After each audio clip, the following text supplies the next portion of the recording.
Selamat siang sahabat Suara Umat, kita berjumpa kembali di pelataran Candi Plausan Klaten. Dan siang hari ini kita akan mencoba berbincang-bincang dengan narasumber yang sudah hadir bersama kami di sini mengenai seberapa jauh kaitan budaya dengan keberadaan kita saat ini. Nah, saya perkenalkan dengan sahabat umat. Ini narasumber kita ini saya sapa dulu. Selamat siang, Abah. Selamat siang. Selamat Ya, siang. Yusuf, selamat siang juga sahabat umat. Selamat berkenalan dulu dengan saya. Ya, sekilas tentang narasumber kita pada siang hari ini, saya akan perkenalkan secara singkat. Ini penggiat budaya dengan kiprahnya dia memakai wayang golek. Beliau adalah Pendeta Daniel Pujarsono, MNC, yang saya ini juga menggembalakan di sebuah gereja di Berbah, Sleman. Begitu ya, Abah ya, Berbah, Sleman. Nah, tapi lebih kepada yang unik yang kita akan tampilkan siang hari ini adalah seorang pendeta yang latar belakang gereja bukan gereja yang tua, tetapi dia konsisten terhadap memelihara budaya. Ini kita akan menggali bersama-sama dengan sahabat umat dimanapun berada.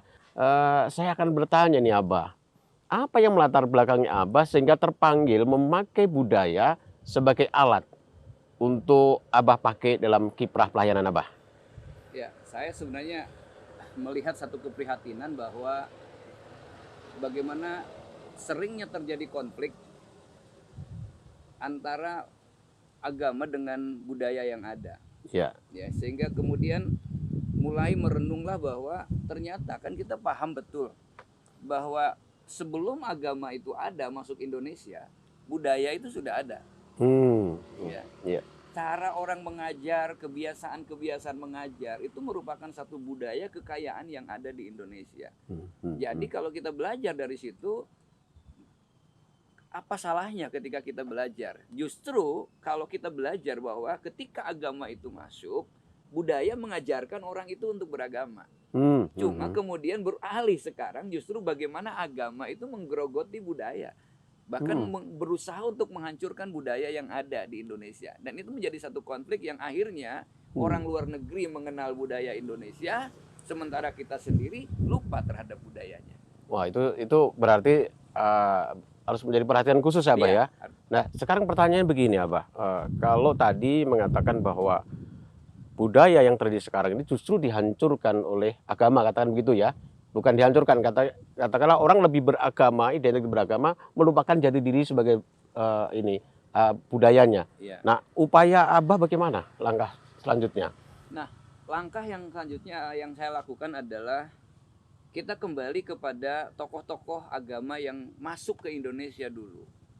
Jadi dulu mereka masuk ke Indonesia justru bisa masuk dengan budaya. Iya, jadi bisa. Saya juga anti sinkretisme sebenarnya. Tetapi kita belajar untuk bagaimana mengajarkan budaya itu justru menjadi alat dan bukan penghambat.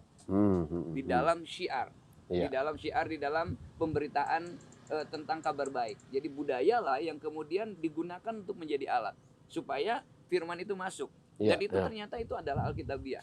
Yesus seringkali menggunakan budaya yang ada untuk apa? Untuk mencapai tujuan memberitakan firman. Contohnya pada hari Sabat Yesus masuk. Iya kan? Pada hari-hari tertentu Yesus ada. Tapi justru disitulah bagaimana dia memperkenalkan kabar baik. Iya. Memakai budaya tradisi Yahudi lah ketika itu ya. Betul. Iya. Nah, tadi yang menarik nih Abah, memang ada indikasi ya, katakanlah indikasi ini benar atau salah, nanti Abah mungkin bisa menjelaskan terkait tadi penggunaan budaya itu diidentikan dengan sinkretisme. Nah, mungkin Abah bisa menjelaskan sedikit. Ya, kita ini kan bangsa yang multikultur ya. Ya. Dan sebenarnya dari mulai anak-anak kita dididik ada sesuatu yang harus dikerjakan sehingga kemudian menjadi culture ya. Lalu kemudian yang bahaya kan kemudian menjadi orang itu kemudian menjadi tidak lagi berbudaya, anti ya. Nah, saya berusaha untuk menggunakan, kenapa orang menentang? Sebenarnya orang menentang karena kebanyakan tidak mau belajar. Contohnya lah, kita ketika orang melihat tuh Pak Yusuf kok tiba-tiba diam, jangan-jangan marah sama saya nih. Iya. Tapi ketika kenal, loh ternyata lagi sakit gigi kan gitu. Demikian Betul, juga terhadap budaya. Iya, Jadi iya, satu contoh ada budaya yang menyebutkan bahwa ketika orang tunangan biasanya ada sirih merah. Iya. Maaf, sirih ayu. Nah, kenapa harus sirih ayu? Saya coba belajar sirih ayu itu. Nah, ternyata sirih ayu itu adalah sirih yang segar. Iya. Kemudian garisnya bertemu. Nah, artinya apa? Dalam sebuah pertunangan itu harusnya kan sebuah perjodohan itu saling mencintai bertemu. Iya. Dan orang yang saling bertemu maka kemudian akan memberikan kesegaran. Jadi ceria gitu. Ceria ya. Gitu. Jadi ya contoh begitu ya. Contoh tumpeng.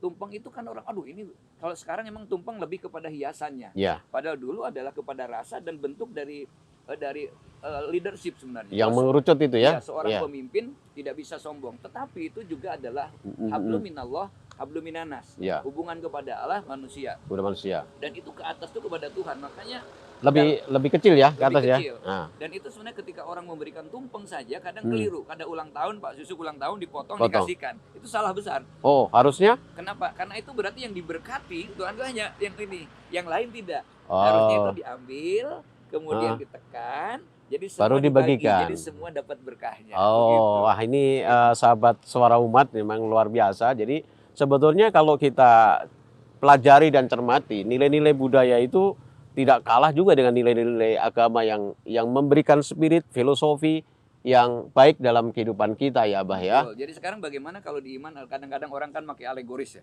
Iya. Lebih parah lagi daun berbicara gitu. Tapi saya lebih senang ketika tumpeng. Ya, contohnya ingkung. Ingkung itu kan asalnya dari kata menekung. Menyembah. Makanya dalam ingkung itu kan yang tidak ada jeroan. Barang yang busuk.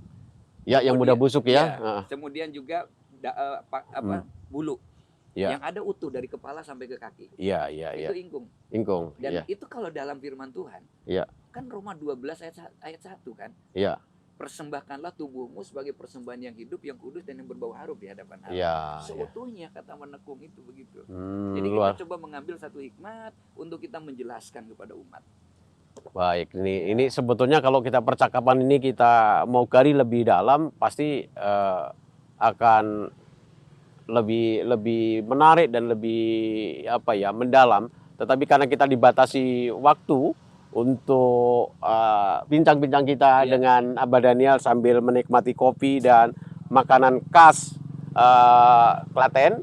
Jadi nanti pada saat kesempatan yang lain kita akan lanjutkan sejauh mana kemudian budaya itu akan mempengaruhi kehidupan kita, lalu kemudian nilai-nilai itu jangan juga sampai tergerus, kemudian budaya kita lebih mementingkan budaya luar, ya entah itu Eropa, entah itu Arab, entah itu Cina ya, tetapi kita justru melupakan budaya kita yang adiluhung. Sahabat umat, saya kira bincang-bincang kita siang hari ini kita akhiri sampai di sini. Terima kasih Abah sudah menyiapkan waktu untuk sahabat semuanya yang dimanapun berada dengan Suara Umat.